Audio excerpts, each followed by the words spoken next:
Hey guys, today I'm going to be reviewing possibly the best game of all time, and it was recently released at the beginning of November. That's right, Red Dead Redemption 2. Just wow! Red Dead 2 is one of the best games, if not the best game, I've played in a really long time.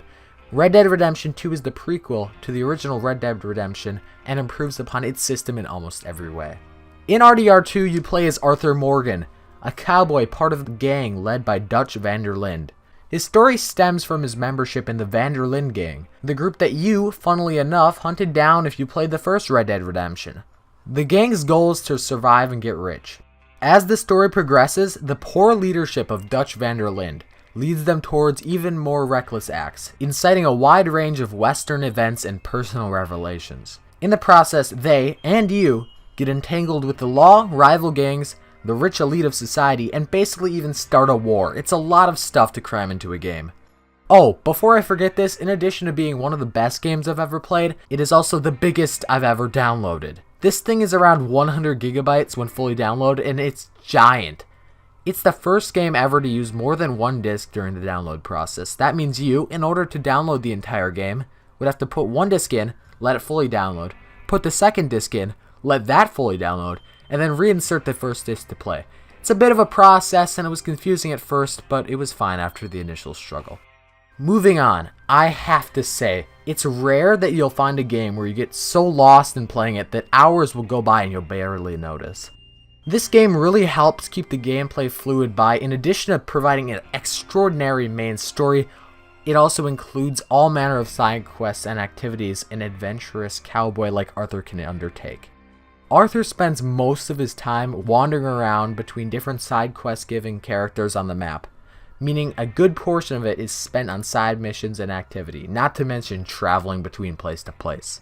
One thing Red Dead 2 does really well is the random encounters you will experience when wandering through the wilderness or traveling between towns. There are so many different encounters where an NPC will either need your help with something, try to rob you, or just require that you leave them alone because they're hunting and don't want to be disturbed. All of the NPCs in Red Dead Redemption 2 have their own jobs to do on the daily, and they all have their own unique routines, making the world really come alive. For example, if you were to follow a single NPC around, he might go to work in the morning, take a lunch break, drink a few beers at the tavern, go back to work, then go to the inn for the night. It's really dynamic. Storytelling wise, Red Dead Redemption 2 is a gamer's dream, but it's also a game reviewer's nightmare. It's a sprawling and truly giant game, full of optional content and side stories. Rockstar clearly wants you to sit back and take in the sights and sounds of the Old West. Arthur can roam around the countryside, herding sheep, spend hours fishing or hunting a single animal, or play an array of tabletop gambling and minigames, or even execute menial chores for the gang, like carrying straw to and from different wagons in the camp. Or, on the outlaw side of things, he can rob just about anyone, including stagecoaches or trains, hustle livestock, and fight off bounty hunters coming for his head. There's a lot to do, and that's not even counting the amazing story, with its numerous twists and turns that slowly reveal into the final truth. Red Dead Redemption 2 really has a way with character building that allows you to become attached to certain characters. I loved joining some characters in their missions, but honestly felt annoyed when joining others because of how they'd acted in the previous mission. I really formed some bonds with some of the characters, and if they died, I would have been really sad. Alright, can we just talk about how good this game looks already? I have it on the Xbox One X, which I bought literally just to play Red Dead Redemption 2, and it is the most beautiful game I've ever played. Its graphics are top notch, matched by its brilliant music and audio tracks that make you really feel like you're in the world that Arthur and the gang are experiencing. Supporting these amazing graphical achievements is an astonishing attention to detail in just about every part of the game. The behaviors of its wildlife and human population, the huge variety of in-game literature and photography, the way horses respond to your input in game world elements, it's all honestly so amazing. Like, this game is just, it's perfect. I don't know how else to say it. Playing in the optional first-person mode only heightens the effect. Yeah, that's right. It's got first-person, just like GTA. Personally, I don't really like it because I feel like it kind of takes away from the environment around you because you're forced looking in a certain cone, whereas in third person you can take in the entire surrounding.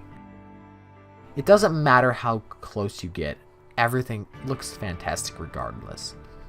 Immersion isn't always a good thing though, and in its quest for total realism, Red Dead Redemption 2 sometimes forgets to entertain.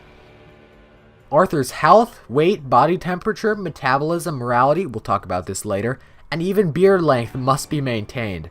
Additionally, horses must be fed and brushed regularly for optimum performance. You want to get from one point on the map to another, you're going to either ride yourself on your horse, find a stagecoach or train station to pay for passage, or fast traveling, which is only available from your camp, and only after you've unlocked it through a process the game doesn't actually help you find. I'm pretty sure some of the Wild West fans will be slightly disappointed when it comes to the inclusion of all this side work. Before I begin to wrap this up, can I just talk about the morality system within Red Dead 2? It's actually really interesting. Basically, it implements a morality bar that goes from left to right, dishonorable to honorable, based on your actions in the game. Both sides have negatives and positives, and it adds a whole lot of replayability in the game. For example, if you choose the dishonorable route, you're going to get some bonuses quick, but if you choose to stay more honorable, slowly, you're going to accumulate more bonuses, and in the end, choosing to be honorable generally comes out on top. Additionally, different honor levels unlock different endings, so playing through the game with different views on what is okay and what is not okay to do certainly adds some replayability for sure. Whether you enjoy Red Dead Redemption 2 is entirely dependent on what you want from the game. While it does have its exciting moments, Red Dead 2 is closer to an Old West simulator than an actual action-adventure game. But for the most part, it's clearly meant to be played in a laid-back, casual style, enjoying all the small details. And if that's your thing, great, you've got a breathtaking game on your hands. But just as life in the Old West was tough, Rockstar has replicated that experience. Alright guys, I hope this review helped you out. I don't know how to tell you this. I really recommend that you pick up this game for Xbox or PS4. Anyway guys, I hope you all enjoyed. Make sure to leave a like if you enjoyed, and as always, make sure to subscribe to get notified whenever I post new content. I'll see you all in the next one. Peace.